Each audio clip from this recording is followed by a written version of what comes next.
Hi friends, welcome back to another episode of Happy Landscapes Painting in the Basement. I'm your host, Chris.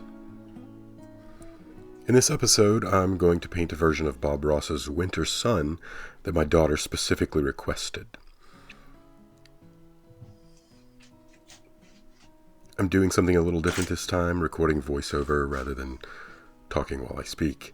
Now, I've been having some issues with my titanium white being a little too creamy, so I've put it on a paper towel to see if it will absorb some of that oil.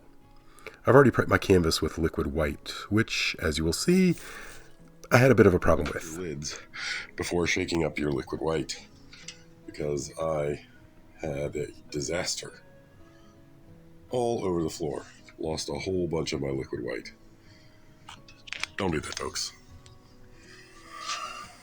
Now we're going to start with a little bit of Indian yellow on the corner of a 2-inch brush.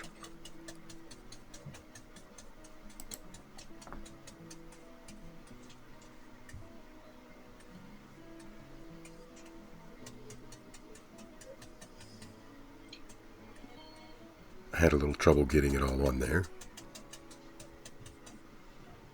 My Indian yellow was definitely not creamy. Now we'll just put a little circle of Indian yellow, just a little off-center in the canvas.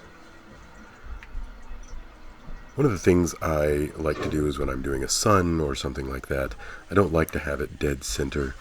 Having it off-center just adds a little bit more interest to what we're looking at.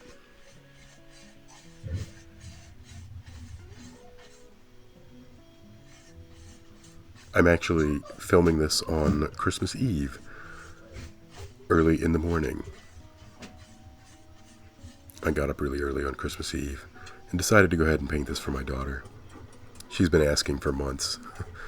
Now I'm putting a little bit of bright red on the other corner of the 2-inch brush, refilling with some of that Indian yellow.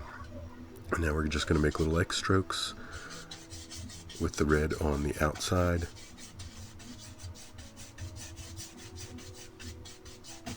And go around that first circle.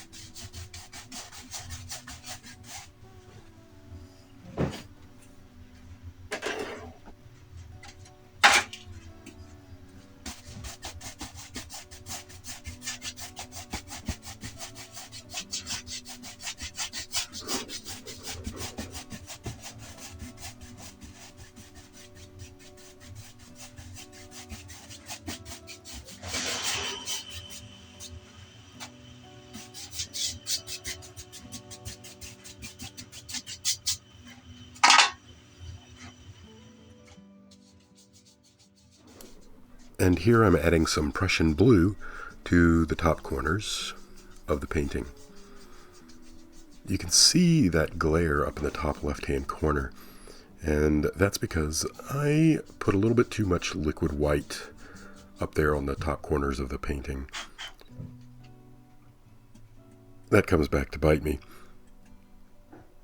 and I'll have to spend a little bit of time cleaning off some of that liquid white. It was just too wet. Things didn't blend well enough, or I guess I should say they blended too well, and it just didn't look right. So here in a minute, I'm going to wipe some of that off.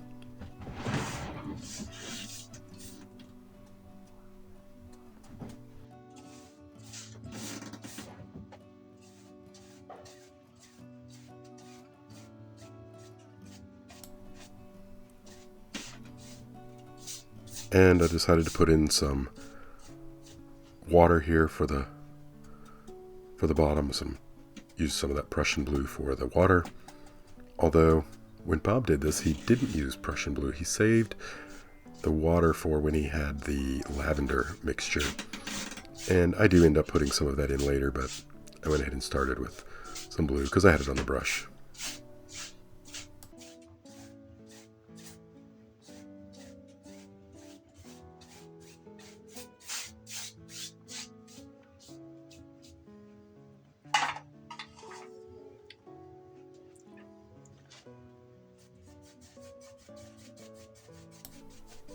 Here is where I start really trying to blend all that together, and I notice that once I get to the outer parts of it, it just doesn't blend well together.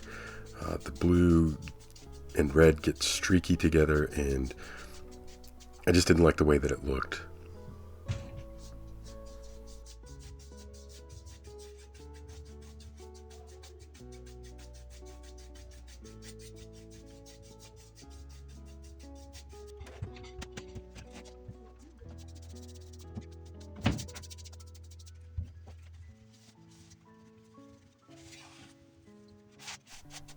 And here you'll see me using that paper towel, trying to get rid of some of it. I go back in, reblend again, realize it's still not working, and try to get rid of some more.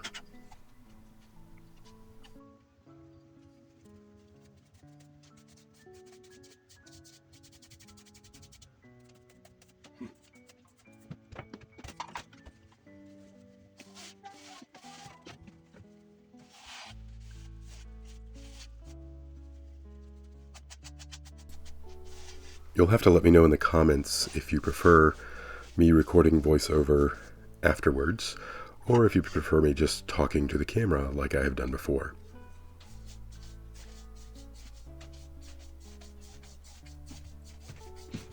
Once I removed some of that liquid white, things started to blend a little bit better, and I got that color in the way that I wanted it. I did go back in with a little bit more bright red and ended up making some lavender up at the top where it mixed with the blue, but it actually doesn't look too bad in the end result. Sometimes I think when I'm painting, especially at this point, things just don't look right. They look almost like a 5-year-old has done this painting. But I know that I'm going to be adding a lot of stuff over top of it, and so I didn't get really too concerned about it. Other times when I'm painting the sky, that's where I really like to have things blended just perfectly, because I just love skies. And here I'm going back in with a little bit of titanium white into that Indian yellow circle I had painted to begin with. Scrape off that excess, and then blend that out.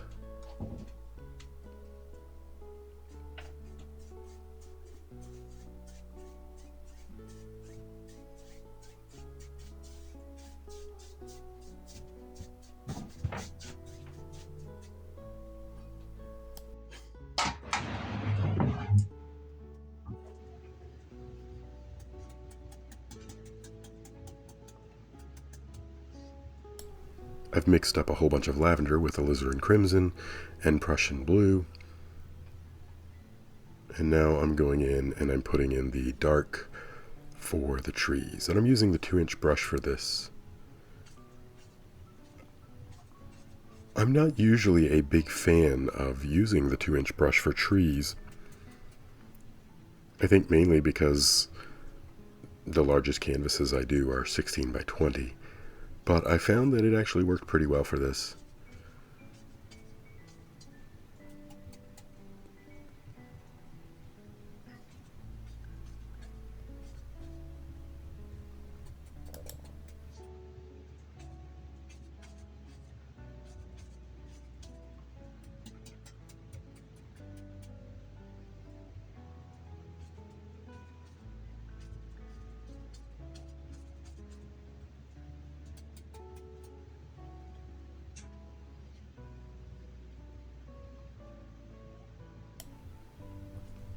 I had to stop and think where I wanted my horizon to be and how far down the land was going to come and how big those trees were going to be back there.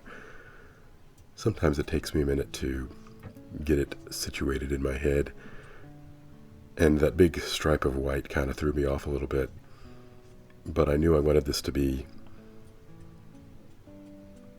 or to have, quite a few layers in it.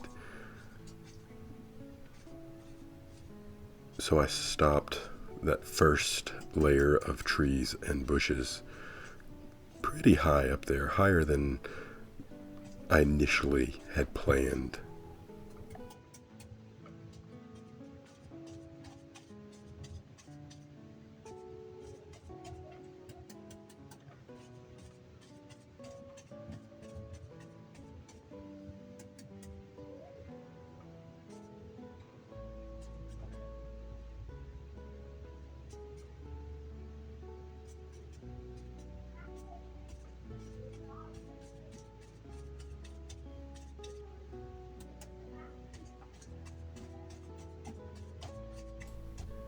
If you're listening carefully, you can probably hear my family in the background.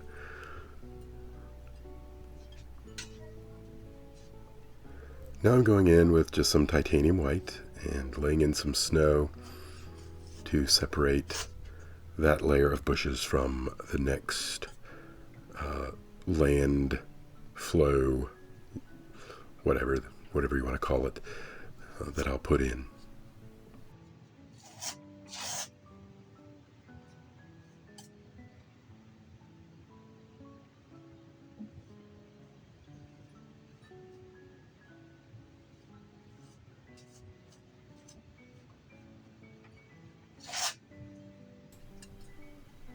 Back in another life, when I was much younger, in my early 30s, I began a voiceover career. So I have all my microphone and my setup and all of my recording equipment. Unfortunately, I no longer have a studio that is soundproof or quiet. So you will probably hear background noise throughout this, because it's almost impossible for me to get a quiet house. And I'm sure the furnace will kick in momentarily.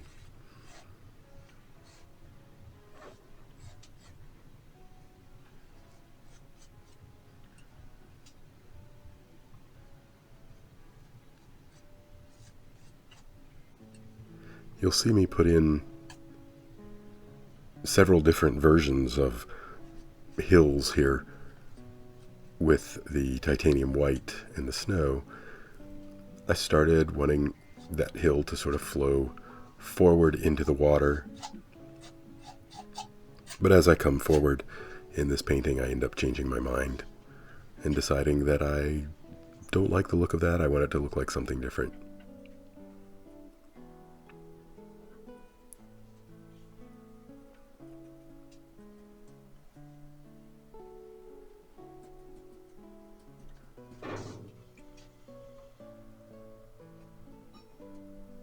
The other day I had the absolute joy to take a trip to North Carolina and see the Bob Ross exhibit at the Wesleyan University. This is a temporary exhibit, but it was the largest exhibit in the world, featuring 75 of Bob's paintings, and I saw several that I have done in other videos, and it was just so awesome to see his work up close and personal. I'm using the oval brush here for the highlights on these trees.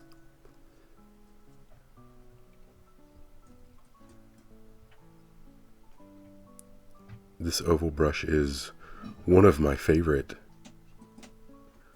foliage brushes that I use. I think the shapes that it makes are just so natural. You almost don't even have to think about shape and form, at least not nearly so much as you do with the 1-inch brush.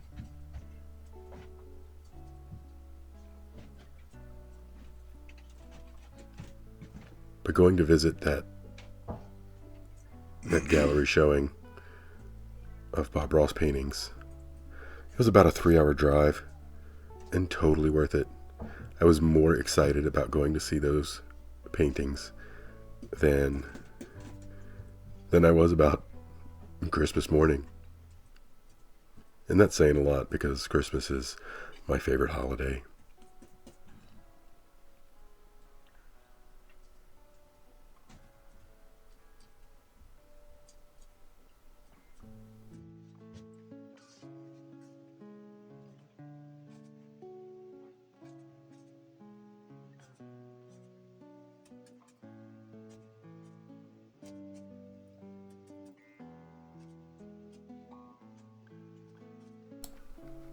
Here I've switched to the 1-inch brush for the middle of this tree.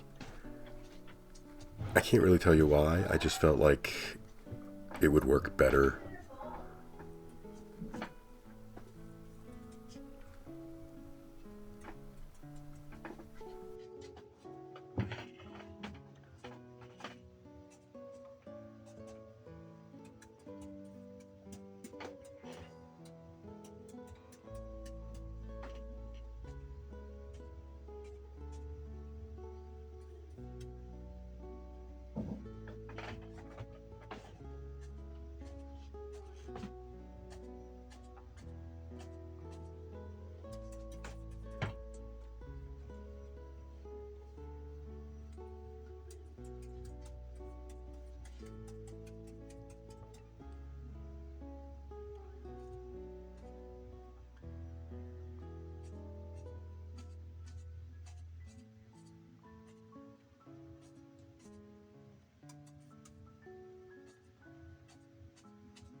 And here I decided to go ahead and put in another layer of bushes popping up through the snow.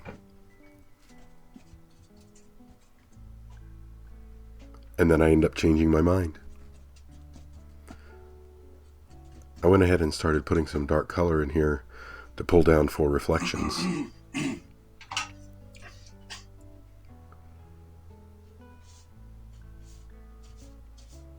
Into the water, which I then end up completely covering because that's not where my pond is going to be.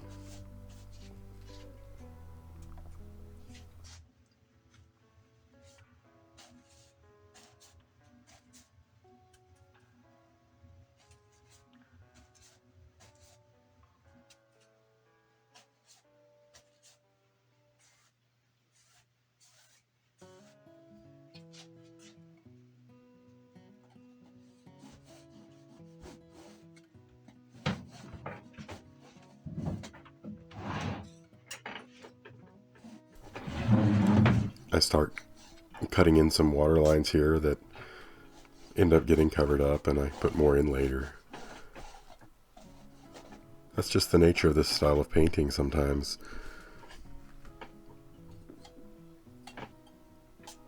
It's so fluid and you can change things.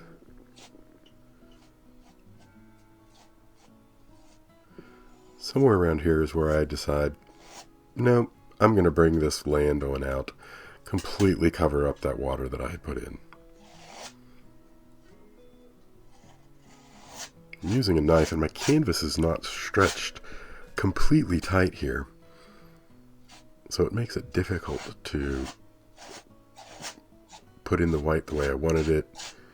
And then it started mixing with the blue. It just wasn't going in quite the way I wanted it to.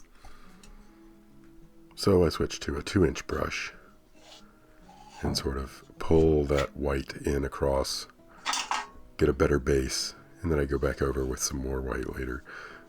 That 2-inch brush just works so much faster, and boom, there we've got that slope coming on in down there.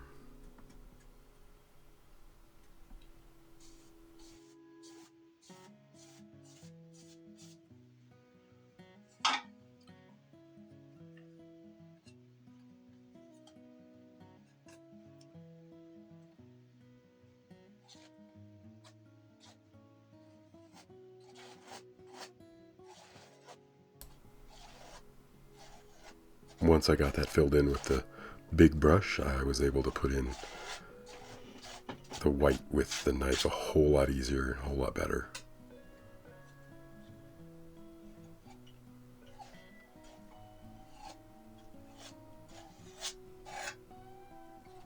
One thing I realized while I was at the Bob Ross exhibit is that there are apparently a lot of paintings that I don't remember having watched him paint before. And there were some that just looked amazing, just blew me away with the colors.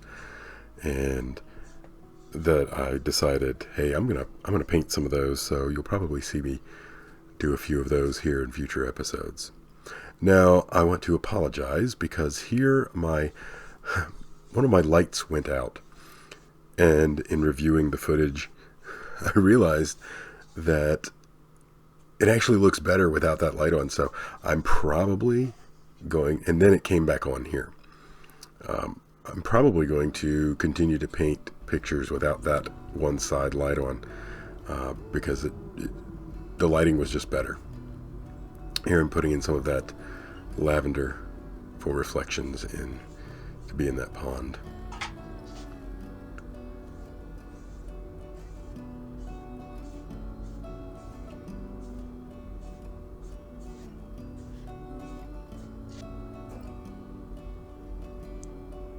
You can probably see a difference in the lighting here, since I am painting in my basement with just my regular basement light, and then I have another light that I put up on the side. Sometimes the technical difficulties tend to overwhelm my video. Putting in some more bushes here on this side of the land leading down to the little pond.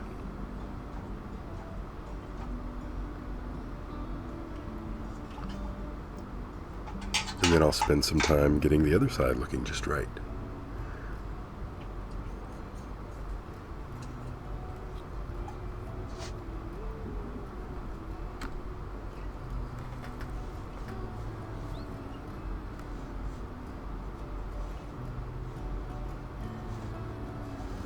Putting in some water lines.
Here's where I start to begin to change the lay of the land, sloping down towards my little icy pond.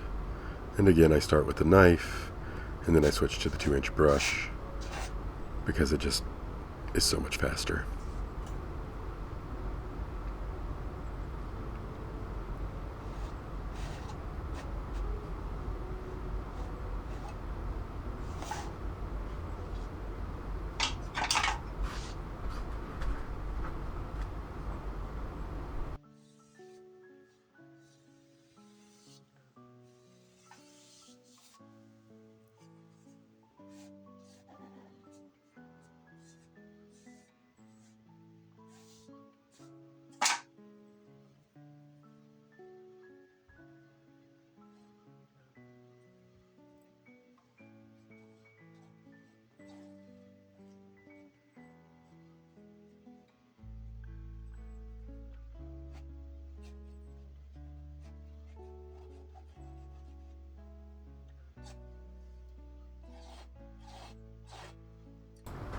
I spent a little bit of time trying to figure out exactly what I wanted this land to look like, because I knew I wanted to put another tree in, but just making it look exactly like I wanted it.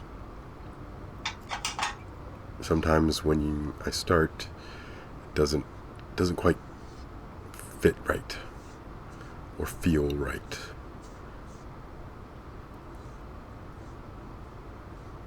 And getting those layers in for that illusion of depth is super, super important.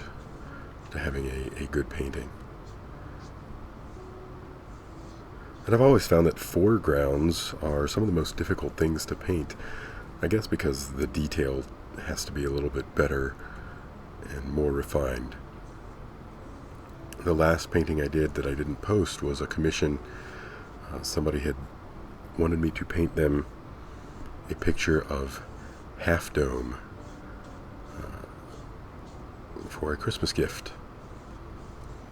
And I did record that. Unfortunately, my camera shut off halfway through, and I only got half of the painting.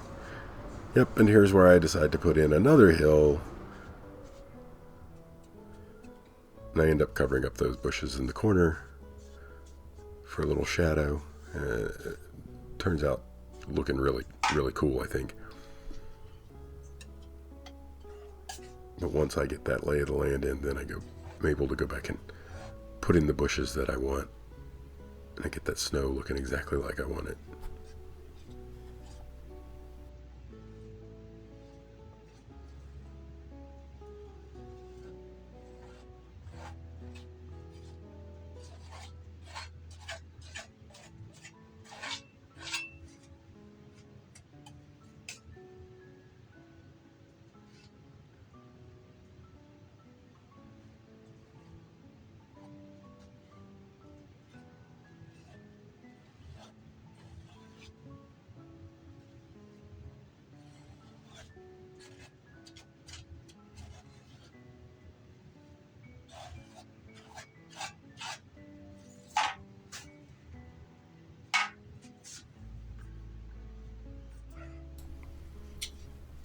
And here is where my light actually came back on. And unfortunately, when it came back on, the white balance was off, and it is making the whole painting just look blown out on the video. I tried to fix it in post, but there wasn't really much I could do.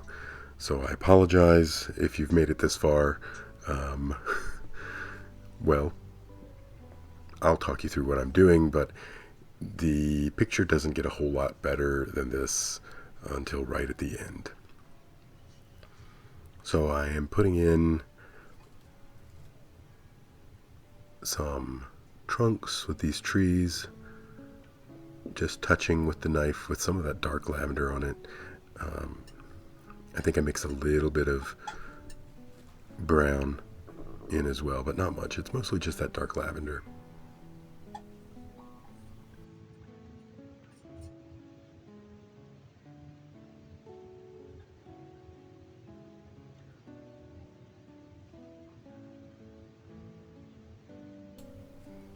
Now I do get the lighting fixed right at the end, so you can see what it looks like when I'm finished. But until then, it just lots of glare and blown out lighting.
Not that you can really tell, but here I have put in another little tree here, and I'm putting in some highlights with a little bit of liquid white mixed with the titanium white.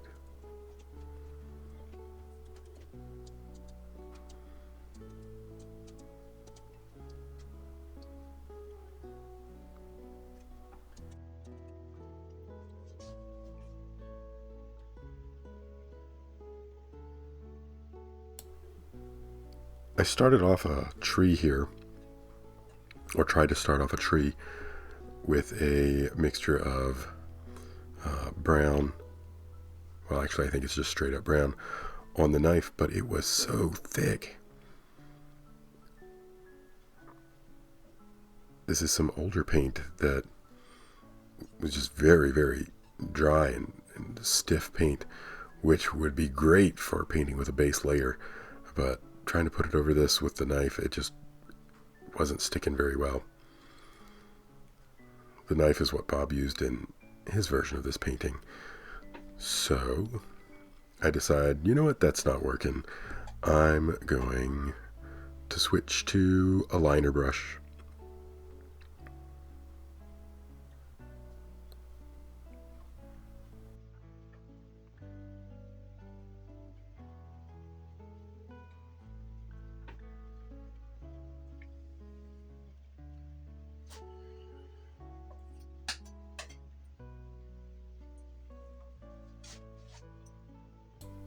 And here's the liner brush. I'm able to bring those limbs on up, thin out that brown with some paint thinner, and it worked a whole lot better.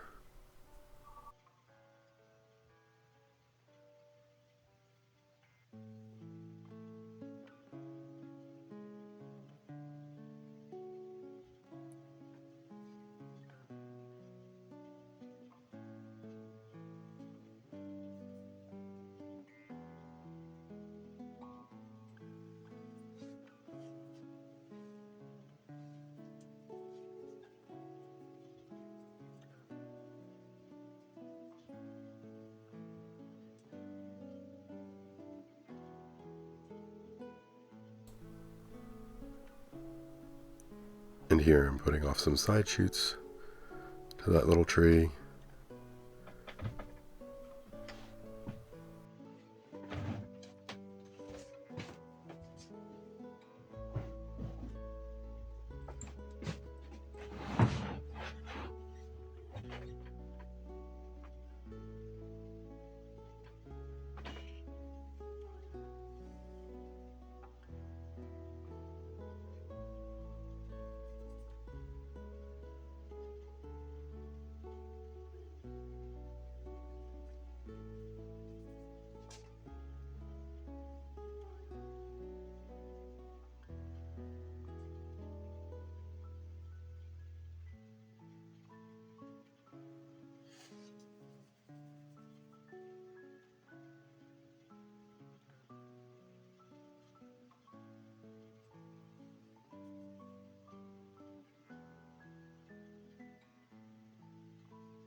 And this tree I ended up making kind of gnarly looking, with some branches lapping back over each other, intertwining. It turned out to look pretty good, I think.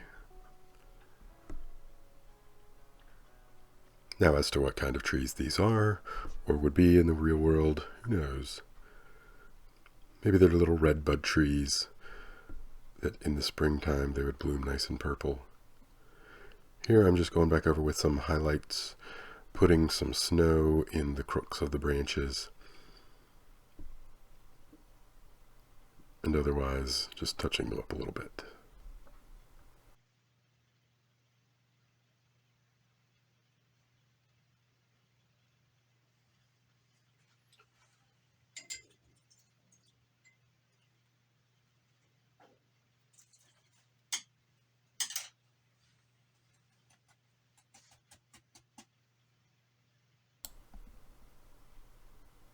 I then decided to switch to the fan brush to put in some final details in front of these trees. And then I said, you know what, maybe there's some long grassy stalks. It's been a long summer, and so I went back and just sort of lifted up on that fan brush just to put in some grassy looking things. Add a hair.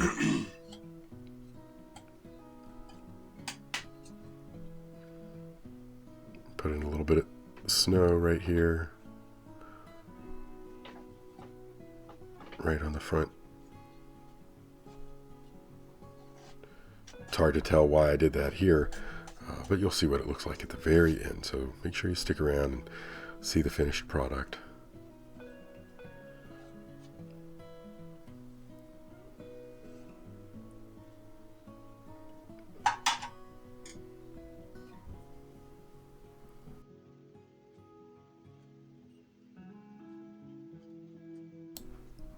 And here's where I'm putting in those little grassy parts there. Just right there on the edge of the little pond on the hill. Just to flick up, flick up. And it's about here that I decide that I have a finished painting.